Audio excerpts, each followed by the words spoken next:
here for the Setting Up Your Season session with ourselves. Throughout this, it's lovely to see some familiar faces, but if you wouldn't mind, I'm going to keep everybody on mute for now, just for the flow of the meeting, really. You can put questions in the chat. We've got some people in there who are going to be working to answer questions, but there will be some time throughout the meeting to answer some Q&A. As I say, if we keep the mics muted, that would be wonderful, and we can stick to chat.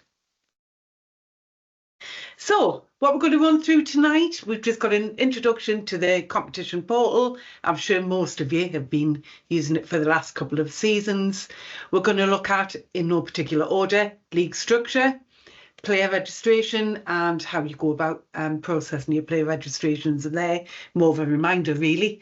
Officials, league sanction, and finally we'll look at support and how we can help you get through the season without any issues. So before we start, my name's Claire Davidson. I'm sure I've seen most of you on these sessions before. I work in the digital customer service team and manage the team there. And I'm joined tonight by John Sigsworth, who runs the grassroots service desk. Jatin, who's going to be doing all of the hard work tonight. He's going to be doing the demonstrations for us. And finally, by no means least, is Anisha. She's going to be beavering away as well, answering your questions in there. So please feel free, keep them busy. I hate for them to have nothing to do. So let's have a look. What we're going to get through tonight. So an introduction to the club portal. I'm just going to crack on because we've got lots and lots to go through now. So the club, or the competition portal, should I say, has been in for a number of years now, and the main aim is to replace the whole game system. The WGS, or whole game, uses old technology. For those that have been here a while, you know it's a little bit clunky, can be quite time consuming, so it's definitely time for it to go. We're replacing it with modern technology that's built for the future, so no more sitting in queues waiting to do your league sanction. Everybody's now got their own portal now, so we've got referees, the clubs have got their own portal, there's players portal as well, but tonight's all about competitions. There's still a couple of things before we move on, still a couple of things to move across. We still haven't moved discipline across. As you know, that will come across for the start of next season. We are in the process of testing all the discipline processes, and I'm sure that a lot of you will be involved with testing somewhere down the line. Another thing still to come across is the actual league sanction itself. Now, Jatin will be doing various demonstrations. The majority of it, I would say 80–90%, can be done in the competition portal now, but there's only the actual sanction itself that still lives within whole game. So I'm afraid that we still do have that for another season, but once you're done with your league sanction, everything that you do going forward will be in the competition portal, other than your discipline. So what have we got in the competition portal? This season, we've moved across all of your officials. So you've got your clubs, your team officials, and also your league officials. Now, Jatin will be going into this in detail, but you can see with all of the officials that you now can see all of the safeguarding requirements and all of the safeguarding qualifications that each of them have had. And as I say, Jatin will go through that so you can see we've made some really good progress with that. You can now send out notifications if people's qualifications are expiring. That's currently only for the league officials, but due to the success, we will certainly be moving it to the team officials and club officials as well. We're going to be looking at setting up your structure, so putting your teams or creating new divisions, creating new cups, putting your teams in your divisions.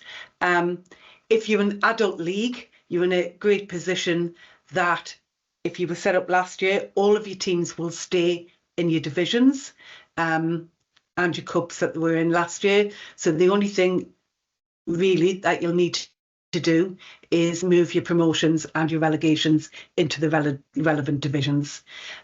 If you're a youth league, we clear all your divisions out because obviously we have no idea which divisions that you want to put them in, and you will then allocate them once you've got you've been through your league AGM and you've agreed your structure in there. But Jack will show you a little bit about the structure.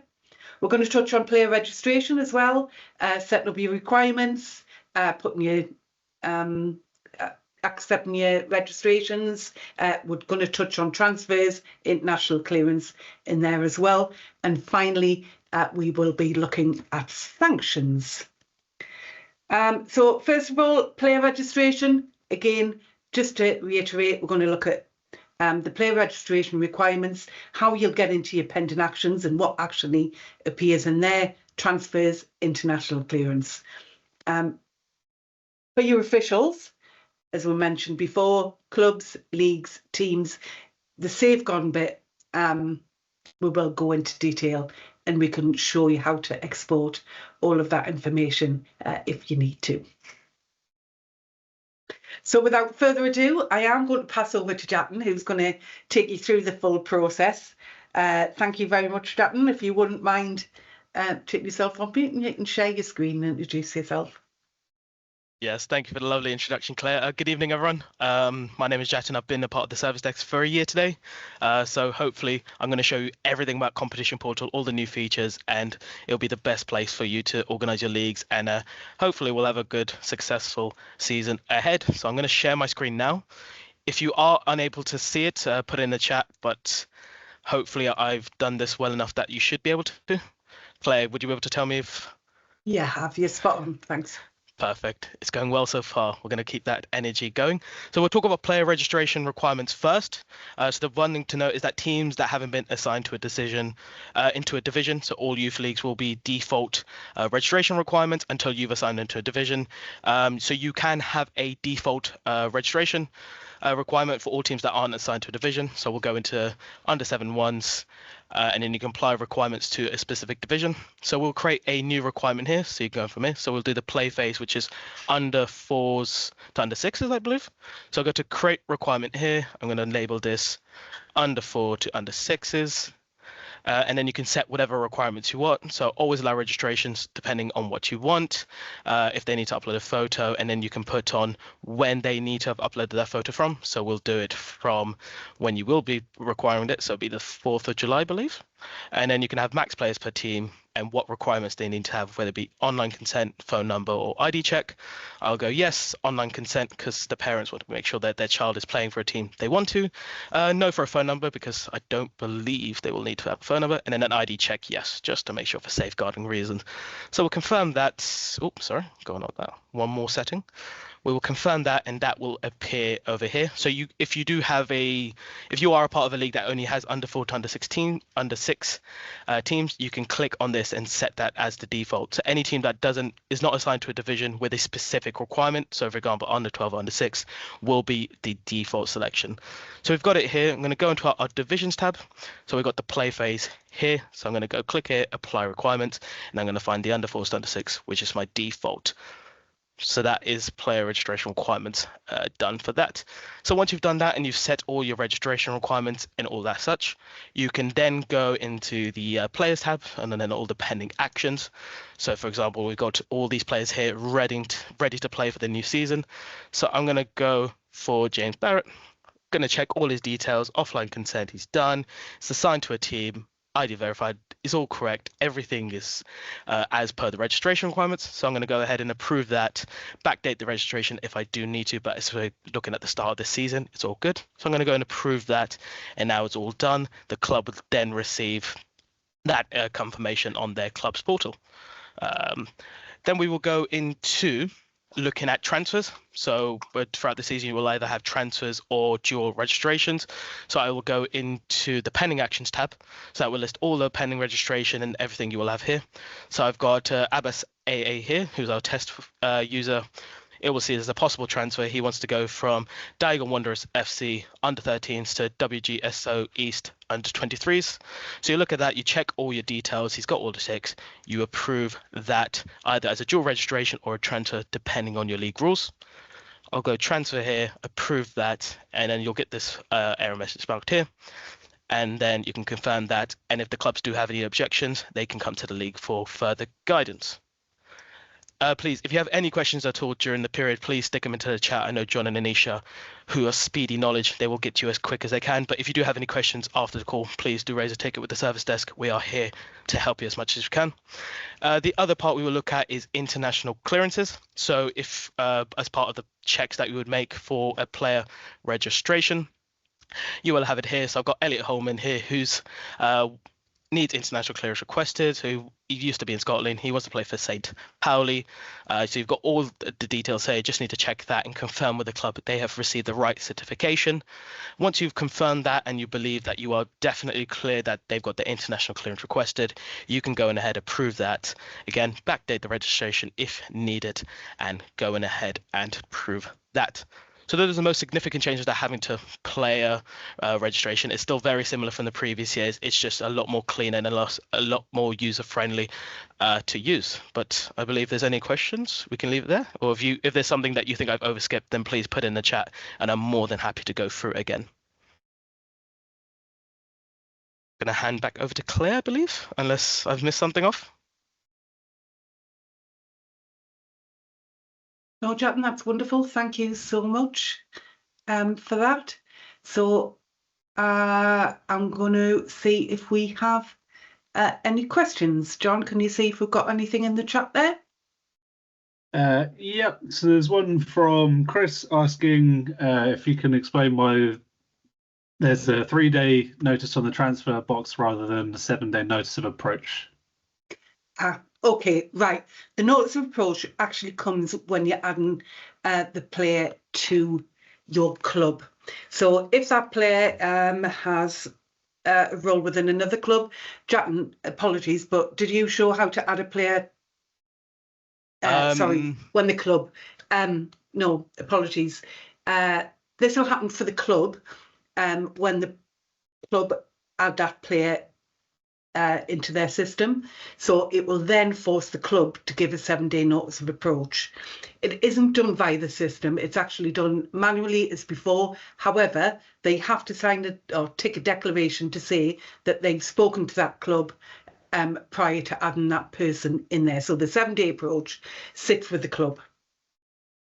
The 3 days is for the transfer and not for the notice of approach. Lovely, thank you, Claire. And there's another question from Alan saying, is age banding taken care of with players' age? Yes, absolutely. You will only be, the only teams that will be visible are the teams that player is eligible to play in. There is the option for the county FA to override that if certain players have dispensation. So whether it's an education dispensation or medical dispensation, the county FAs can override that, but that's not something that can be done by the clubs themselves. So the only people that should be added to the teams that come into the leagues are those that are eligible to play in. Thank you. And then one more from Chris, which you might be able to just quickly show Jatin, but asking if you can edit a requirement after you've completed it and assigned it to the division. Absolutely, I can definitely show that. I'll just share my screen again. Claire, if you wouldn't mind just confirming with me if you can see my screen. And now, yep. Yeah, perfect. So yeah, you can edit a requirement whenever it's done. So I'll just go back into the competitions tab, registration requirement. So I already have this here under 6 teams. So I can edit this whenever I need. So let's say to be default the change that a league board has met in this side. You know what, that they do want phone numbers instead. You can go ahead and check that and confirm that. So you can amend that throughout the season for whenever you need it if you have any changes. And just to confirm, Jack, will that change be in force immediately? Yes, that will be enforced immediately. So if you had, let's say, a different requirement, let's say you had it before and you've submitted players that didn't have their phone number in their account, they will still be fine. But all of a sudden, if today we decided, you know what, we want their phone numbers, you change this and click that, it'll be with immediate effect that all players that want to be registered for a division in a team that is under 4 to under 6 play phase, that they will then have to adapt to that required registration requirement. Lovely. That's great. Just steal the screen back. Okay, so thank you for that. We can always come back to any questions later on if anything pops up in the chat. But the next thing that we're going to look at is the league structure and the sanction. I mentioned before that the majority of things are currently in the competition portal. However, we've still got 1 or 2 things that sit within whole game. So within competition portal, you as a league can go in and check the affiliation status of every single one of your teams. Obviously, that's imperative before you start playing football. So Jatin's going to show you how you can check your affiliation statuses. We talked about divisions and cups before, so you can set your divisions, set your cups, move your teams around. You can actually add external teams to your cups as well, and I'm sure that's something that Jatin will cover as well. I don't know why we've got division cups twice. Maybe it's doubly important, but there we go. In the whole game system, you can also, the only things that you need to do are add your sanction documentation, so your standard code or your standard code of rules, youth, confirm your AGM, submit your sanction and your sanction payment. Every single one of those take place in the whole game system. Within competition portal, you now have the option to upload your documentation. Unfortunately, it would have to be done twice. If you do it in whole game, you would. If you do it in portal, you must do it in whole game in order to complete your sanction. But Jatin is going to show you where you can add your documentation, and then it's there and it's all in one place for after the season. And that's job's done. There was something else I was going to say and it's just completely slipped my mind, but I'm sure it will come back to us. But in the meantime, I'm going to hand you over to Jatin again to do your demonstration. Perfect. Thank you, Claire. I'm just going to share my screen again. And I think I've done this well enough where it should now show. So yeah, we'll go through we'll check for obviously for affiliation status. So you will have the teams tab in competition portal. You'll be able to view every single team that is affiliated with your league. So you'll be able to see their status. So for as right now, as affiliation is, whilst you get ready, not teams have not been affiliated yet, and you can see their accreditation and everything within the teams tab. You're then able to view. So if you are concerned that one team aren't going to be ready in a position for affiliation when it opens, you can then look at the team's officials tab, and then there's a very nifty feature within the filters that require action. So for example, we see it should load hopefully soon. Yep. So you can see all the team officials associated to any club within your league, what qualifications they need. So if you notice a trend with one club that they don't have their player welfare course, you could simply email them and say, your player welfare course is there. We're concerned that you might not reach the affiliation deadline. So that will be that. So you'll be able to see the affiliation status of that within this portal. You'll be able to see a lot of information, and again, use the filters to show that. So if you can go into here, show the unaffiliated tabs and see whatever teams you have there. So once with that, we'll move on to division and cups. So we will go into the competitions tab here. So you are able to create all your new divisions. So just as an example for any new leagues here, I will go through that process with you now. So you can enter the division name. So I'll call it Webinar 2020, if I can spell it right. I'll go Webinar 2024. Select whatever age group there. So we will go for under 18s. The format that correctly would have the gender, primary match day, disability type, and then the level of football. So we've got none. We'll save that, and then that will appear within your tab here. So as it's been created, hopefully I can find it. Yep, it's already appearing here, whatever age format, and then you can use the filters tab. And also that we can go through creating a cup. So we want to add that there, a league cup. Again, we'll call it Webinar 2024. Again, the same age group details that you would want to add through here. Got primary, match day, disability, and then the type. Go to save there, and then that will then show over here. Once you type it in, you will show over here, and then you can start adding teams to this. So you can click into here, you can start adding teams. So you can either add external teams if you wish, or you have the teams within the league. So we got one over here, assign them, and they are now entered into that cup. Similarly with the divisions, I will just show you really quickly. It will be over here. I'm going to add a team. Yeah, perfect. Got an international test here, and then they will now be appearing here for you. And then again, once you have all of those built, you can then either assign them a specific requirement, otherwise it will be the default. So if I'm going to say they're going to have the default requirement, apologies. Yeah, it then will appear. Oops, sorry. So we'll go to requirements, go to the divisions tab. I will then type in for the webinar league, and then I'll apply the requirements there. Of the default, and then that will be there. So we've gone through the divisions, cups, and registration requirements, how they link in a triage. But in case if you have any questions, I'm more than happy to go over anything. We'll go into now the sanctioning. So you can still upload your documentation here. From the My Organization tab, go to documentation, and you can then have your you can upload your account, your AGM minutes and competition rules. But as Claire mentioned, that everything is still within whole game system. So if you do upload them here, you are still required to upload them into the league dashboard here, which I'll show you now. So I've got onto here. I will go into Sanctions 2022-2025. So I've done all the stage 1 details. We can start with that.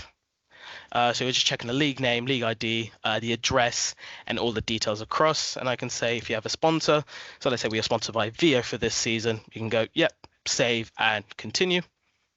And then over here, you will have the key officials, so you're able to check this. You won't be able to remove them now from whole game, as Claire mentioned. You will then have to go into competition portals tab, go through your officials and then league officials, just to make sure everyone here is up to date. If there is no one up to date, you can then use the filter option, required action, and the new nifty feature that we have developed this season is that you can now send reminders to officials. So we're going to go through here. We're going to have our league registration officer.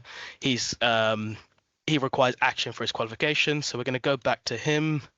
I'll just do that filter one more time. We'll go here, we can do it, and you see the little bell icon. It will send him an email for all the qualifications he's missing, and I can do that. It will send an alert, and then it will confirm, are you sure you want to send this? And then you can't do it more than once, so if you don't want to spam anyone and make sure they're doing it, everyone has a life outside of football. So I'm going to go ahead and confirm. They're going to then get an email to say that you are missing this requirement, and then they can go ahead and do that. So once you have all your key officials lined up and ready, and you're ready to sanction and sign your league into confirmation, we can go into here. And as I said, if you need to change any key officials, you will do this then now via the portal here. So for example, if I want to add anyone, I will try and add myself. I will already be within here. You go here, search official, then be able to add to the league, but I've already been added already. So I'll go back into the whole game system. Again, check all your details, make sure everything's right.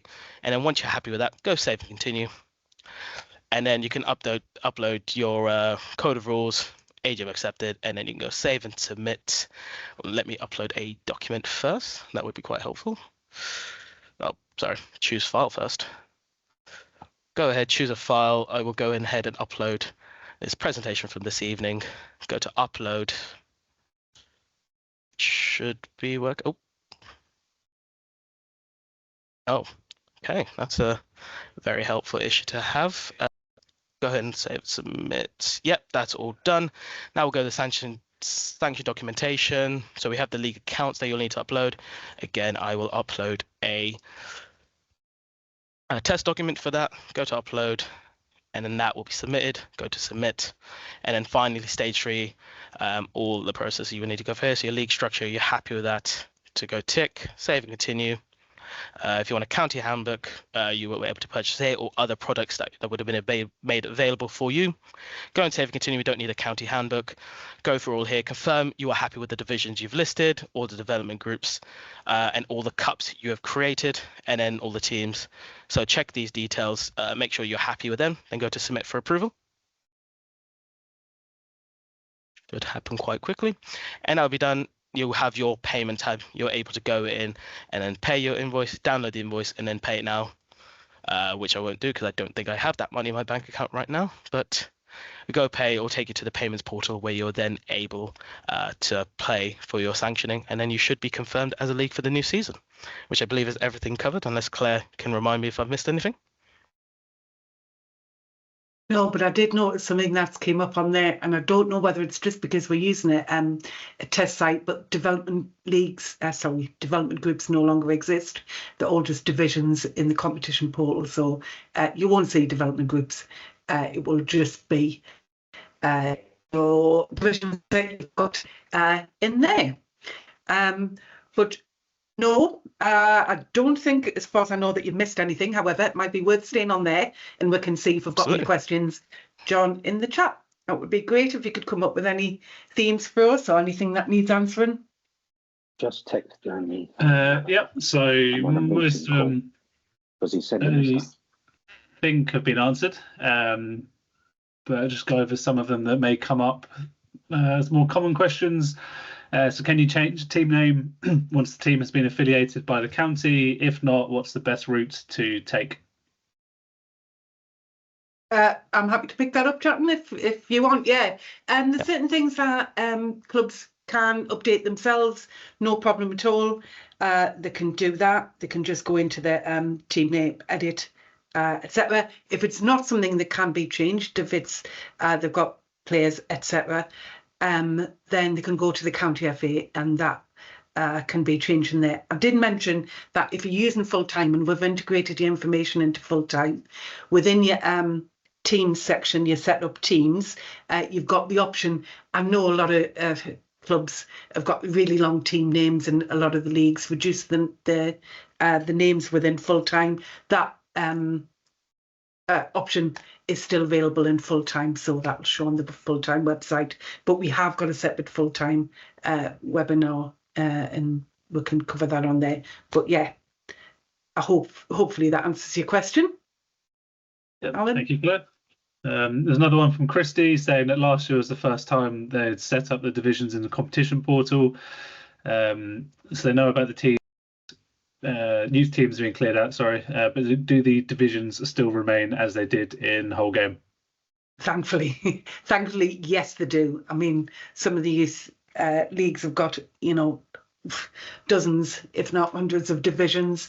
Yes, the divisions stay there. It's just up to the league to then allocate the teams back into the divisions that they want them to be in. So you can't take out your divisions, clean up your divisions prior to, add any brand new ones before you start adding your teams. Probably the easiest way. And then it's quite useful within the teams section. You've got a filter in there. So you can go, I don't know if you can go to your teams filter when you're still showing. Yeah, sure. I can go to Teams filter Teams now. tab, please. And you've got a filter in there where you can filter on no division. You've got no division, so you can see any teams there that haven't been put in divisions. So I don't know, if you're doing your under sevens, then your under eights, under nines, you can filter by your age groups, so you can see who hasn't been put in teams, just to make life a little bit easier for yourself. Lovely, thank you. One more has just come in from David saying, is WGS Sanction open yet, as at the moment he hasn't got an option to see it? No, Sanction isn't open as yet. We have a little bit of downtime with whole game system. Begins on the 1st of July, and I believe it lasts for 3 days. I think it opened again on the 4th of July. So you will be able to, unless your county FA has changed it and delayed it, you'll be able to sanction on the 4th of July. Player registration, however, is open now. So if you want to accept registrations from now, happy days, you can. That's no problem at all. If you prefer your clubs not to be submitting them yet, just go into your requirements and put that you don't want to open your registrations, until, I don't know, after you've sanctioned, or whatever suits you. Thank you. And there's one, this is coming from Trevor, saying that they use the name group, not division, as development only, and can division be changed to group? You've got an absolute point, and you're 100% right there, Trevor. Yes, there should be groups as opposed to divisions. Can you just jump back into the competitions bit for me, please, Jan? You start. Yeah, division name. Okay, fair enough. Yeah, I'll ask the question, Trevor. That would make sense. But yeah, treat them exactly the same though, whether they're divisions or groups, development groups, wherever age they are. But absolutely fair comment. Yeah, we can look at getting that changed. Oh, thank you, Claire. That's everything for now in terms of questions. Great. I can just see this one final one came in there. Can a team register a player for a youth league when the division's not yet set up? Again, I'm happy to pick that up, Jatton. Yes, they can. It will go to your default requirement. So I don't know, I've had conversations with leagues. So I think particularly with adults, they probably won't change, but more with youth, I would set that as your default is probably your strictest requirement. Therefore, you know, if you're moving them into a group that's got a bit of a lesser requirement, then they're kind of they're covered by that. But if they're not in a group yet, if they're not in a development group or division as we're calling them, if they're not in a division yet, it will pick up the default requirement. Thank you. If you didn't really ask before, Jatton managers Dulwich Hamlet. There's one last one. Claire's just coming from Chris saying, is there a way to stop a club registering a 15-year-old for an open age league? I can't remember seeing it in the registration requirements. Yes, I believe you have to be, am I losing the plot here, but you have to be 16 and it shouldn't allow a 15-year-old to it shouldn't give them the option. 16, 17-year-olds can play in open-aged football. Yeah, perfect. Thank you, Alan. Yeah, 16, 17-year-olds can play in open-age football. If, Chris, if that happens, that's definitely a bug within the system. And please do report it to us as soon as possible. There definitely shouldn't be added to there. The only thing I can potentially think that might have happened is, you know, they've been put in a team, then we've corrected the date of birth or something, you know, something along those lines, or a county's inadvertently added them to an open age team in error. But definitely, if something like that happens, Chris, please do come back to us. It absolutely shouldn't. They should only be shown the teams that they're eligible to be in. And a club should not be allowed or should not have the functionality to add them to an open age team. Lovely, thank you. Thanks. John, great. I'm just going to jump back into here. So obviously we've been through our questions, some really useful questions there. But John, if you wouldn't mind covering the sports side, that would be marvellous. Yep, so as mentioned throughout, if you've got any issues or any further questions, you can visit grassrootstechnology.thefa.com, and that's got lots of different self-help guides, articles and some video demonstrations as well. And then there's also an option on there to submit a ticket. So if you want to ask us a question or if there's a bug or anything. There's also the forum on there as well, which we house all of the known issues with any potential bugs and release dates as well. And there's also an enhancement forum where if you've got any suggestions for the competition portal, you can post it there and then it's reviewed by the digital product team. You can also catch this recording at Grassroots Tech Team on YouTube, or you can follow us on Twitter, which is now X, at FAGR Tech. Fantastic. Nothing else to say on that, I don't think, John. Okay, so that, I mean, as John mentioned there, the session has been recorded. It's going to be available on YouTube, but straight as soon as the session's finished, you should get confirmation. Within your invite, you can go and view the session there on record. But a massive thank you to everyone for joining. Please, if you have any questions at all, please do come to us via the Grassroots Service Desk, and we're more than happy to help out there. But all that's left for us to say is, well, let's hope you come onto the full-time session a little bit later in this month. But if not, enjoy your downtime if you haven't any downtime this season, and good luck for the rest of the season 24-25. Thank you.